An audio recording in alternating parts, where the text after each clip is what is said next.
Hello po, good morning! Update po tayo dito sa Verdanza Home project po namin. Ayan. So, nag-start na po yung pagpipintura dito po sa exterior wall. So, first coating pa lang po yan. Tara, pasok tayo. So, dito po sa kitchen area, ayan, naka-wall tiles din po tayo dito. So, mas maganda, naka-wall tiles talaga. Since ito po is pinaka-extension, pag nagpa-install po sila ng cabinets dyan, ayan, yan na po yung magiging sapin ng kanilang cabinets. Tapos, ito po yung kanilang backsplash, tsaka yung kanilang countertop.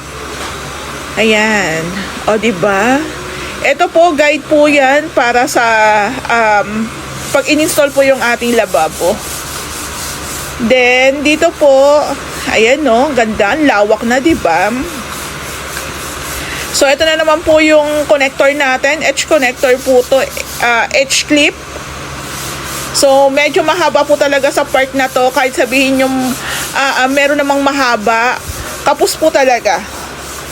Kaya kailangan po talaga ng connector. So, ayan po ang ating electrician. Ini-install na rin po yung mga ating mga ilaw. Actually, naka-ready naman na po yung mga accessories. Kaya pwede na pong i-install pa unti-unti.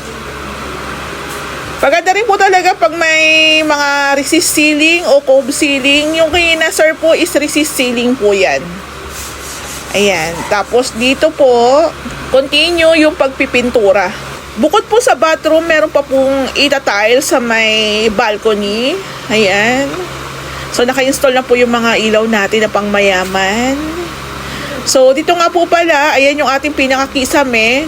Naka-cement board po yan o Shera board. Tapos, pinatong po natin yung ating PVC panels.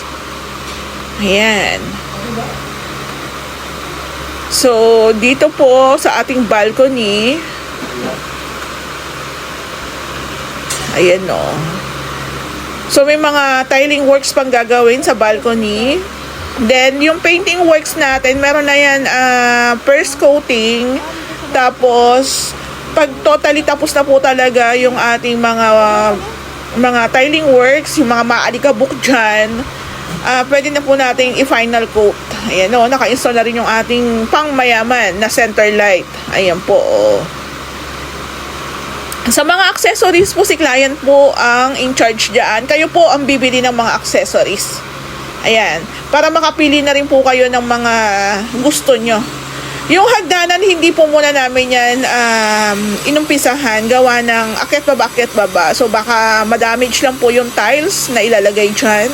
Meron din tayong mga kalat-kalat pa. Syempre, hindi pa naman tapos. Pero once na natapos na, lahat naman po ng basura is ipapahakot natin yan. Ayan, ang ganda na, diba? Yung color po ng exterior wall natin dito is naka-base po yan sa color ni developer. So, may mga ganyan po kasing bawal baguhin. Bawal baguhin po ang mga pintura sa harap o sa labas ng bahay. Pang mayaman.